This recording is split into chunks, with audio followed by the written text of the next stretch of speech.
నమస్కారం. Welcome to Radha's ప్రాచీన ప్రాంగణం. ఎపిక్ మదర్స్ అనేటువంటి సిరీస్ మనం స్టార్ట్ చేశామండి.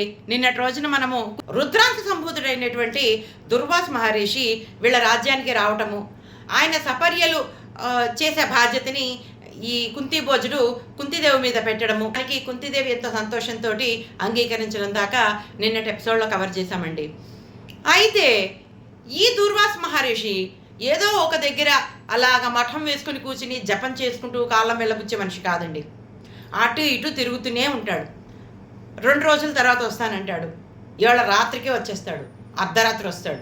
అప్పుడు వచ్చినవాడు చాపాదిండు వేసి పడుకుంటాడా? నో, అతనికి ఆకలిస్తుంది, నాకు ఇప్పుడు ఏదైనా పలహారం కావాలి అని అడుగుతాడు. అలాగా ఒక్కొక్క రోజు ఇవాళ్లే వచ్చేస్తానంటాడు, 2 రోజుల దాకా రాడు. ఇలాగా ఏదైనా పెడితే అది తీయగా ఉందంటాడు, అది పుల్లగా ఉందంటాడు, అలా వంకలు పెడుతూనే ఉంటాడు, కోపంగా ఉంటాడు అనమాట. అయినా సరే ఈ కుంతీదేవి అవన్నీ భరిస్తూ ఆయనకి 1 సంవత్సర కాలం పాటు సపర్యలు చేసిందండి.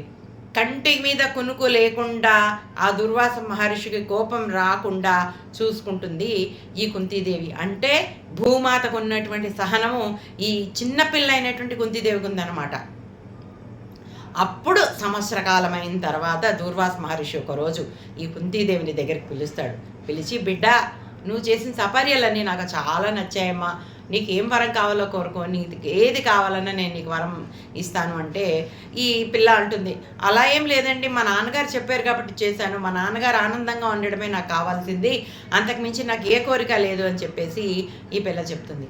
అయితే ఇంకా దుర్వాస మహర్షి అంటాడు, నువ్వు చాలా చిన్నపిల్లవమ్మా, అందుకే నువ్వేమి అడగలేకపోతున్నావు, నీకేం కావాలో కూడా నీకు తెలీదు, అంత చిన్నపిల్లవి, కాబట్టి నేనే నీకు వరాన్ని ఇస్తున్నాను. నీకు ఒక మంత్రాన్ని నేను ఉపదేశిస్తాను. ఆ మంత్రం చదివినట్టయితే నీకు ఏ దేవుడి అంశతో కుమారుడు కావాలనుకుంటే ఆ దేవుడి అంశతోటి నీకు పుడతాడమ్మా అని చెప్పేసి వరాన్ని ఇస్తాడు. సరే అని కుంతీదేవి ఆయనకి నమస్కరిస్తుంది. ఆ వరాన్ని ఇచ్చిన తర్వాత దుర్వాస మహర్షి వెళ్ళిపోతాడు. ఈ ప్రౌఢ వయసులో ఉన్నటువంటి ఈమె ఒకరోజు ఉద్యానవనంలో కూర్చుని ఉంటే సూర్యుడి వైపు అప్రయత్నంగా ఆమె కళ్ళు వెళ్తాయి. అప్పుడే ఉదయిస్తున్న సూర్యుడిలాగా ఉన్నటువంటి ఆ సూర్యుడిని చూసి ఈమె చాలా ఆశ్చర్యపోతుంది. ఎర్రటి కాంతితోటి చాలా అందంగా కనపడతాడు ఈమె కళ్ళకి. అబ్బా, ఇలాంటి కుమారుణ్ణి కంటే బాగుండు కదా అనుకుంటుంది. అలా వచ్చిన తడువుగానే ఆమెకు దుర్వాస మహర్షి ఇచ్చినటువంటి మంత్రం గుర్తొస్తుంది. ఆ తర్వాత ఏం జరిగిందో రేపటి ఎపిసోడ్లో చూద్దాం. అంతవరకు సెలవు.